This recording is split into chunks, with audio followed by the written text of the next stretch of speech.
This is why we check the mic. We check the mic every time. 'Cause you're a Pikachu. And you are you. And a stuffed animal too. So this conversation's imaginary. I love imagination, don't you? That's why we love comic books. And we've got this book right here.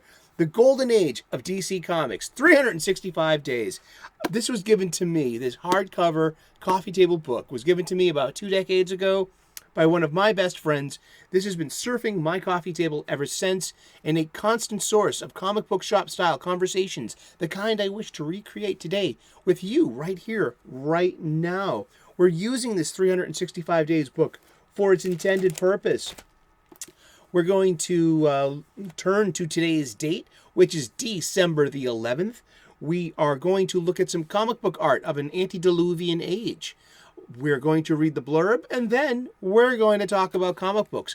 And guess what? We're going to talk about comic books every day for the rest of the year. We've been doing it all year long, all year strong, and now we're going to finish up this year with this book and our daily comic book talks. Thank you so much for tuning in. You are the most important part of our show, our conversation. I'm having such a great time talking with you guys daily about comic books. I love talking about comic books. Let's get to it. And I hope you're having a great day. I hope you're clobbering your problems and not being clobbered by them. Oh boy, there's a lot to read. And this is art by John Daly from Adventure Comics, number 152, May of 1950. It's Don't Go Near the Water, and please do not splash. Oh my goodness. What's this? Aquaman, the mighty monarch of the ocean depths, allergic to water? It sounds crazy, but it's only too true. As is the fact that he is pledged to swim across America from coast to coast to help needy seamen and their families. Here is the amazing story of how he tries to keep his promise while obeying his doctor's stern warning. Don't go near the water! Then you have seals and fish, and everyone's questioning. There's a swordfish over there too. There's a buoy, and there's a placard saying, "Please do not splash." And that is the Golden Age Aquaman. Yes, Aquaman was a direct ripoff of Timely Comics' Namor the Submariner. Seriously. And so that DC Comics could have their own aquatic superhero. This is true. It's a shame, what else is full of shameless ripoff? Rock and roll music and hip hop too. I mean, gee, it's great. It's just imitation, which is the highest form of flattery, as I've heard. So yeah, art by John Daly from Adventure Comics, issue number 152, May of 1950. Aquaman's in trouble after being sprayed with chemicals by Dirk Scuttle, the harbor pirate. The King of the Seven Seas is temporarily allergic to H2O, just after promising to perform a marathon swim for charity. He eventually works things out by covering himself in oil the way long-distance swimmers sometimes do. Not a drop of water touches him as he makes his long crawl. Still, the most memorable thing about this tale is the splash panel. No pun intended. Seriously. It's not entirely an accurate representation of the narrative, but there's something touching about this image of the hero cringing under an umbrella while his finny friends gaze upon him with confusion and concern. The denizens of the deep regard their king with concern and questions. Please do not splash our king. He's allergic to water. Jeez. Oh, poor dude. Something must have happened to him. Maybe he's triggered by something. No, it's literally told he was sprayed with, it was temporary. He was sprayed with a chemical. And you know what goes great with this coffee table book? some coffee and this wonderful coffee table talk that we're having. So pull up a chair, grab a cup of your favorite whatever, and join us. There's plenty of room at this coffee table. All are welcome. Yeah.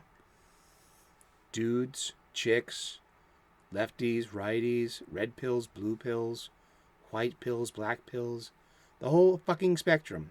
You're all invited here. If you can't get along, though, we'll ask you to leave. House rules. Why not? It's good to have house rules. It reminds me, this Aquaman reminds me of a 2004 Vertigo 3-issue madcap kind of, it's superhero parody, almost parody. It's almost parody. It's not really. It's actually meta commentary on the genre done by a master, Grant Morrison. It was called Sea Guy. Sea Guy, another aquatic superhero. He was just an unpowered normal guy in a skin suit with goggles and a scuba tank, with an anthropomorphic sidekick named Chubby the Tuna, who is chewing on a cigar. And his big, like, you know, his one line, you know, where you would insert the laugh track would be like his response is not the fug, D-A-F-U-G. I mean, you know, meant to, you know, be like, what the fuck? W-T-F, as we say now. But yeah, Chubby the Tuna, the fug, you know. And Sea Guy is this is a superhero that never goes on adventures. Yeah, the story. I'm going to read this from the wiki, but this has a point because sometimes when you're a comic book fan, your expectations can fail, and sometimes it's due to to production problems. I'm not talking about saying like you crowdfunded a comic book and it's 2 years late. I mean, there's like, or if you crowdfunded a comic book and it never, you know, showed up, or you crowdfunded a video game and it never came to be. We're talking about a publishing, like one of the big two or the comic books, publishing a story that never gets finished. I had this happen with Archie comic books. I had Archie comic books put out a horror imprint, and their first title was its flagship title. It was called Afterlife with Archie, and that was the name of the imprint that subsequently followed. And they had adult-oriented Archie tales. It was a mashup of Archie meets The Walking Dead and Twilight Zone. And then there was a Sabrina the Teenage Witch tie-in too, because she's a big player in what happens in this alternate Archie world. Due to it, whatever the excuses are, it stopped at like issue 9, and there was no issue 10. There's no, there will never be completed. And it's only like the creators are to blame because of whatever they're infighting or whatever they're negotiating or whatever they're doing with the publishing house or whatever the excuse of the, you know, whatever it is. It's the unfulfilled promise that this will never be a complete story. I mean, wonderful art, great quality comic books.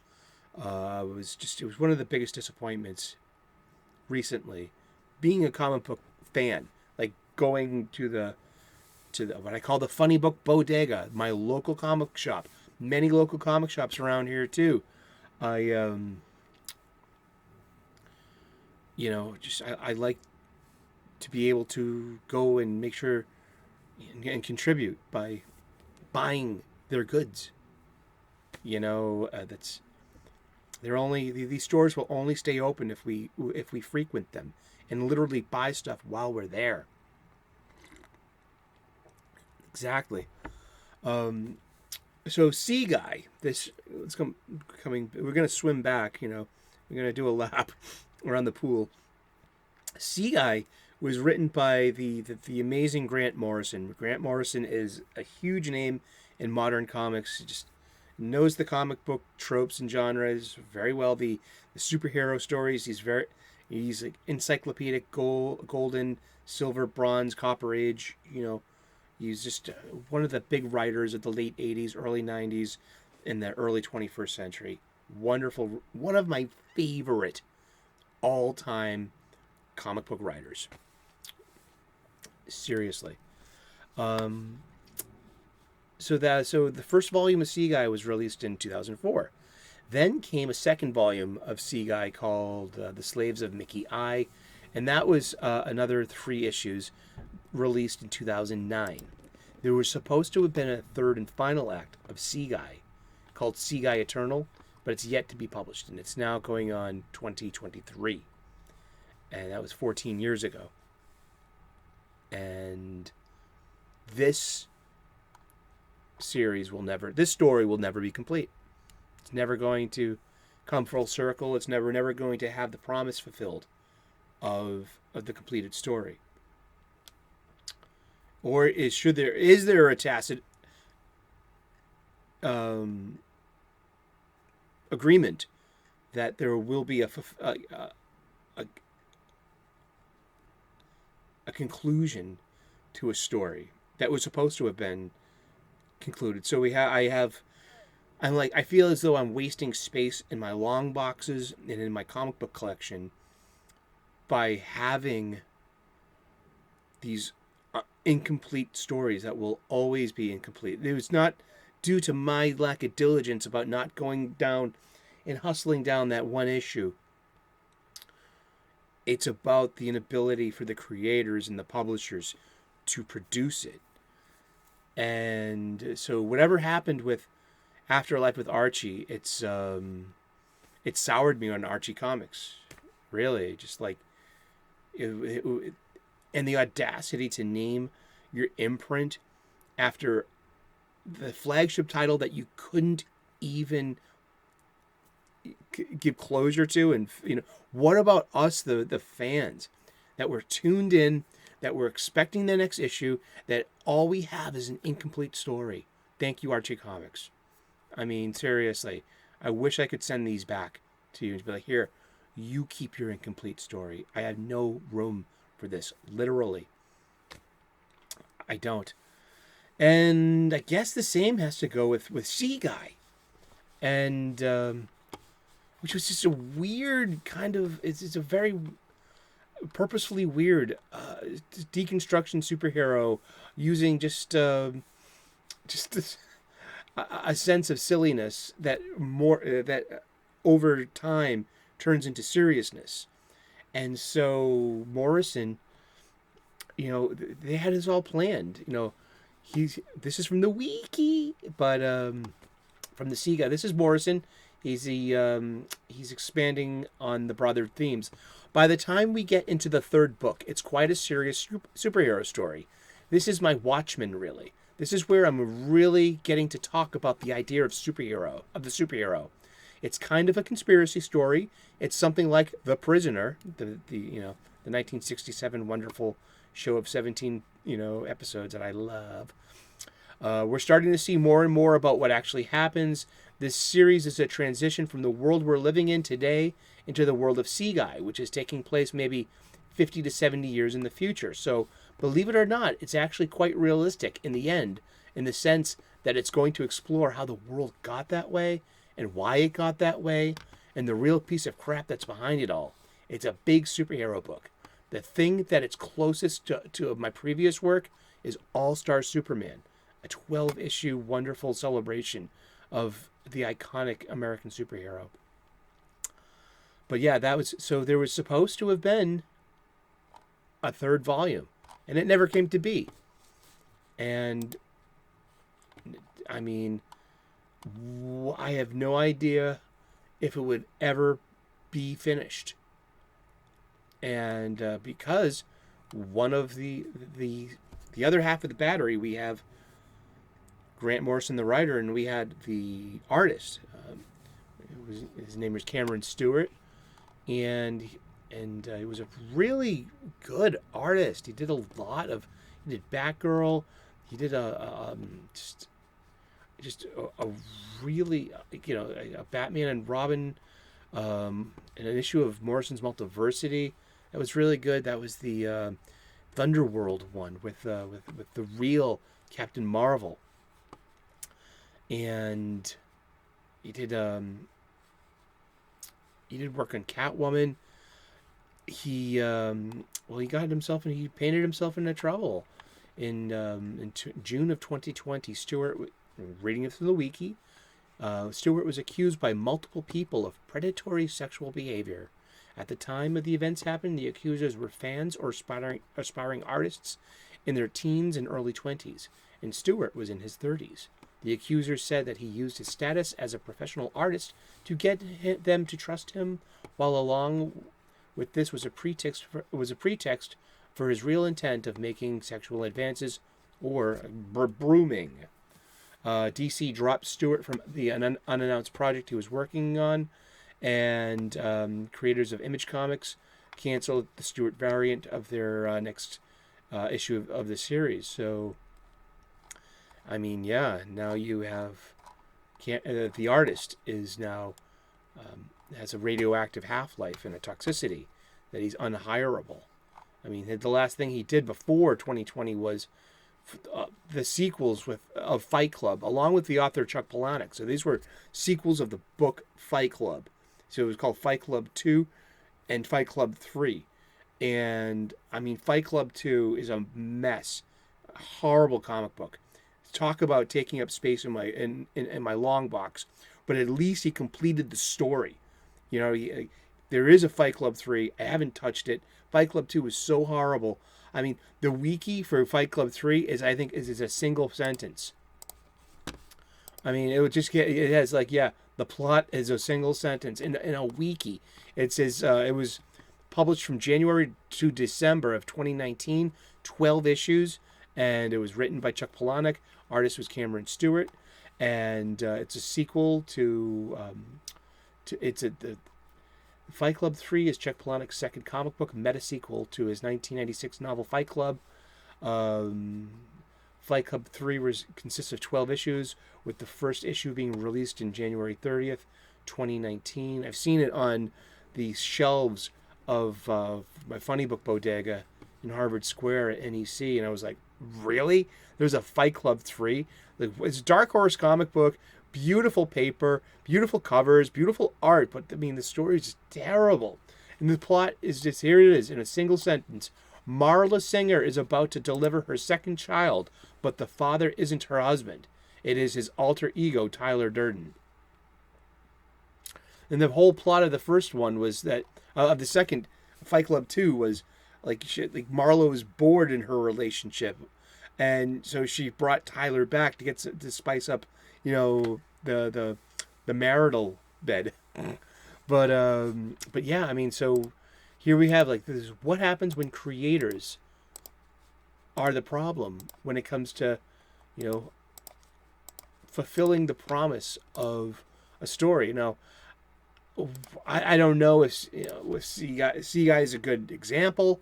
How many it sold? Was it worth the third part of this trilogy? Sure. I mean, why not? It's a comic book. You make them, and you put out stories, and then you collect them. And this would, the third. People like trilogies. People like collections. I mean, there's the Act 3 of a 3-act story, and we'll never see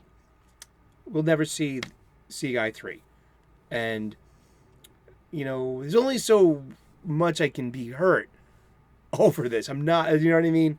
It's not about fan outrage. It's not about bashing people. It's about an admission that, sometimes you go into this and the story it's not about the never-ending story. It's about the closed circuit of an arc that never gets completed because of the lack of getting along at some of the production level. And So you have Afterlife with Archie on one level, where it's where I don't know the full story. All I know that is the creators might have been bickering. Then you have something like Sea Guy, where now you have a Me Too moment, and half of your art team is now, who's got a creator ownership stake, more than likely, in because it's like their property. I mean, could Morrison do this with another artist? Is he allowed to? Is this a, exactly? I mean, geez, these all the little ins and outs. I mean, what does it say here on Pika's notes? I mean, I can barely read your writing. Pika makes show notes. He does. He doesn't just sit around all day staring at the walls. But Golden Age Aquaman to me is an oddity because tonally, I mean, Sea Guy has a lot to do like with this Golden Age Aquaman because Morrison knows his Golden Age comics, Perhaps compare in tone to Morrison's Sea Guy, and I put this quote: "The whimsical cost of the vested fan. No Sea Guy 3." Yeah, I mean, it's just who benefits from this, who suffers from this. I mean, it's not about actual suffering, but it's just more of like, what's the point of it sometimes? I mean, you had like the Red Star. I mean, that never finished. That was magnificent in scope. And then the creators, I think, just try to reach too far. I mean, they had a video game, and they had, busts, like knick-knack, Kachki stuff. But in the end, the story was never completed, to my knowledge. Then you have something like the New Universal with Warren Ellis, which was a Marvel imprint. Then, because I was tuned into him, I know what happened. He had a hard drive crash.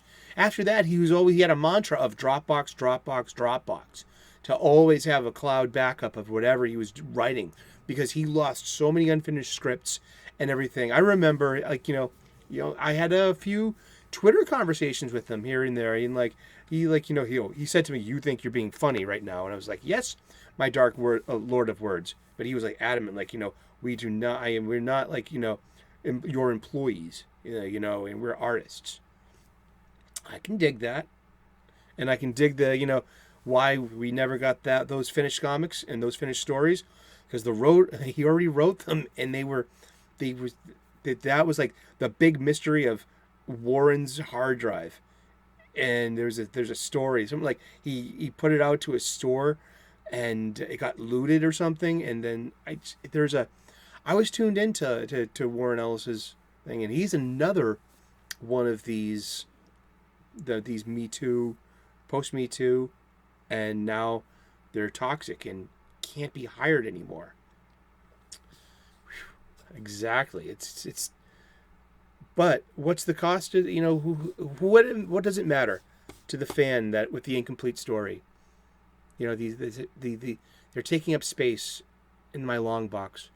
And do you have any incomplete stories like Afterlife with Archie or Sea Guy or Red Star that you're aware of? Leave that in the comments. Let me know. What are your disappointments about they never finished the story? It just like Heffler and Baker's Shadow of the late 80s, of the DC. That never finished either. And they just moved on to a different iteration of Shadow. Exactly. I mean, and I love that comic book. Oh, man. To have some closure and, to that story would have been so fun. Thank you so much for tuning in today. God bless. Namaste. Good luck. We've been talking about comic books, and we're going to talk about comic books every day for the rest of the year. Thank you for tuning in so long. Please like and subscribe. I would love to earn your subscription. Cheers. God bless. Namaste. Good luck, and we will see you tomorrow in those funny pages. Ciao.